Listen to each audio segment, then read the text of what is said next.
Hello, this is Amard the Lector bringing you another sort of short audio review of some comic books. I'm sorry I haven't done any of these in forever. There was a couple of months where I didn't really have all that much money and it was just hard for me to go out and buy comics. And when I finally did go out and buy some comics, I bought like all of the back issues that I'd missed. And it was just too much to review. I do want to try to get into doing some more audio reviews soonish. I also want to get back into doing full-length issue reviews for Batman Beyond Unlimited, but that's probably going to have to wait a little bit, and I will go through and finish all my backlog so that you guys will have a really good idea of what's going on in Batman Beyond comics right now. We're actually going to be talking about Batman Beyond Unlimited right now. We're going to be talking about issue 12, because I have some stuff to say about it, and I feel too lazy to type. So, I started Batman Beyond Unlimited with really low expectations because I'd hated Hushed Beyond, and I was just feeling kind of sore about the whole reboot thing in general. And I just, I wasn't very enthused. First couple issues I thought were really, really good. I was like telling everyone, go out, buy this right now. It is fantastic, at least for the Superman stories. Everything else I was kind of about, but Superman was great.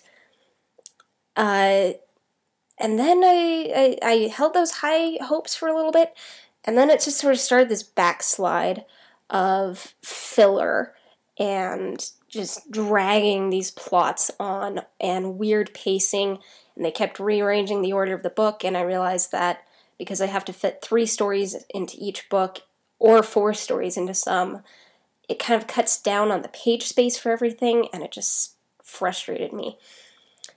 So, that said, issue 11, while I didn't particularly like it, it did make me really excited for issue 12. And that was because of 2 things. The first one was Lobo! Lobo! Fucking 90s anti-heroes. I love them so much. They are such a guilty pleasure for me. And it was guaranteeing Lobo in the Superman Beyond story for issue 12. And I just, Lobo. The other one was that issue 11 had ended with Doug Tan, Dana Tan's brother, the self-proclaimed king of the Jokers, pretty much trying to lynch Terry.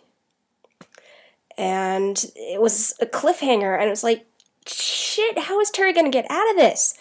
I have been hating this storyline, but I really wanted to know what was going to happen with that.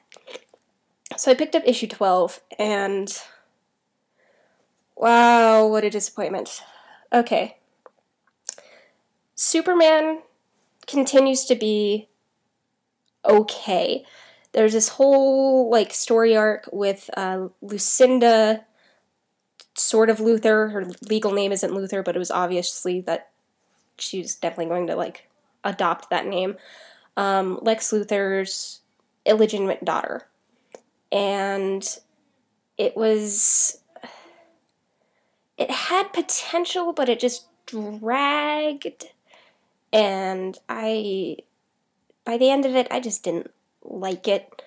But it ended on kind of a high note. It ended with Superman becoming a firefighter. And I thought that was a great little thing to have Clark spend the rest of his life doing, like, a job that is nothing but just helping people. And this current storyline has brought up some interesting points. It's kind of questioning how much good does Superman actually do.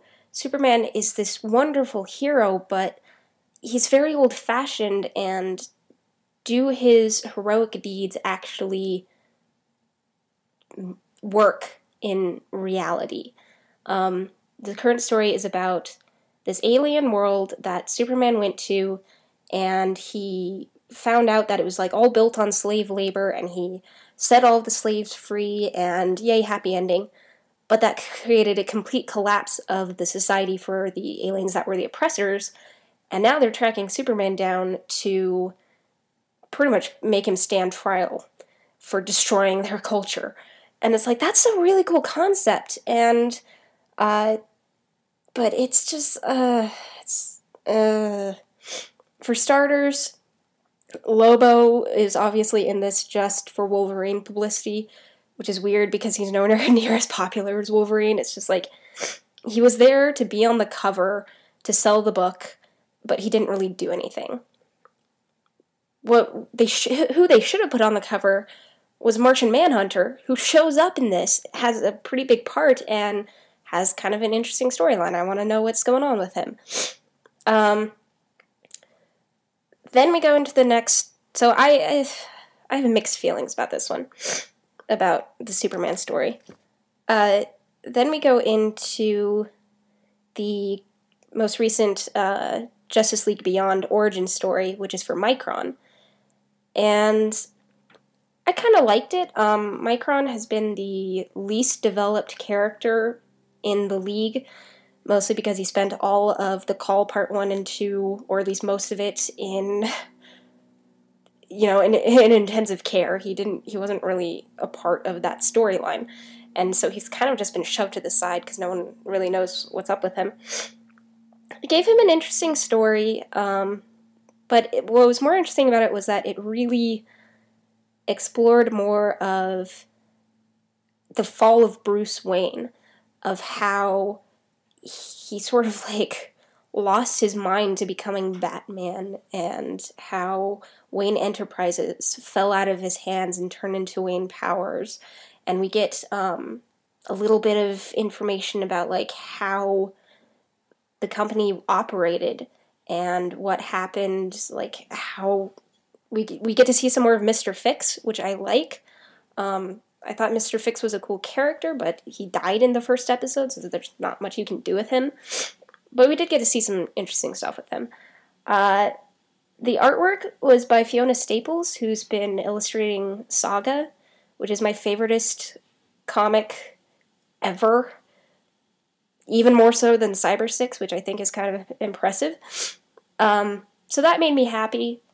It's still like, Micron has, it's a decent story, but it's kind of bland.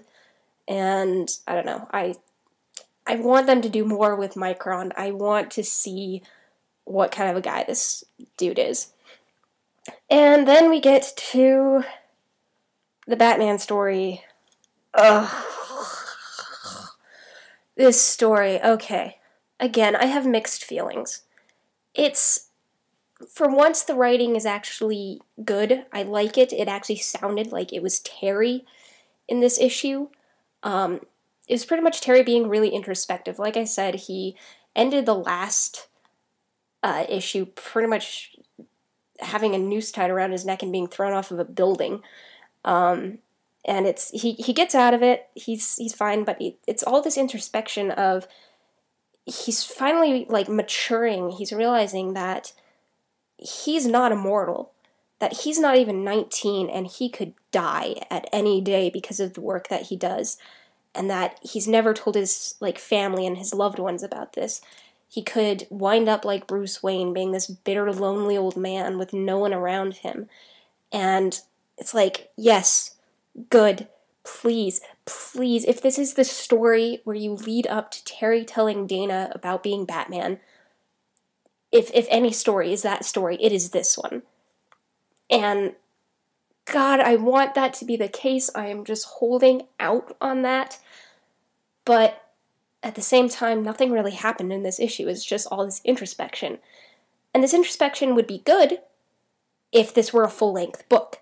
If we actually got the full length of the book to have that introspection and then get back to the plot.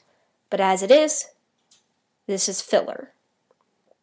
I like what's going on here, but it's filler.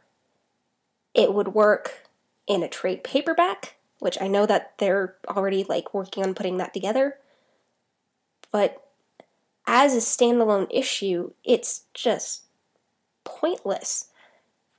There's no reason to have this here. It's good writing. It's great writing. I like this. But this plot has been dragging on for so fucking long, and I just want it to move already. So, like I said, I'll probably do a full-length review of all of my backlog of Batman Beyond comics soonish. I do want to post some scans from this because Fiona Staples makes young Derek Powers really fucking good looking. Ahem. But as for whether or not you should buy this book, I don't know.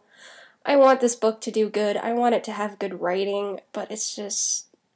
They need to split it into 2 books, the Superman book and the Batman book, and actually have room to tell these stories.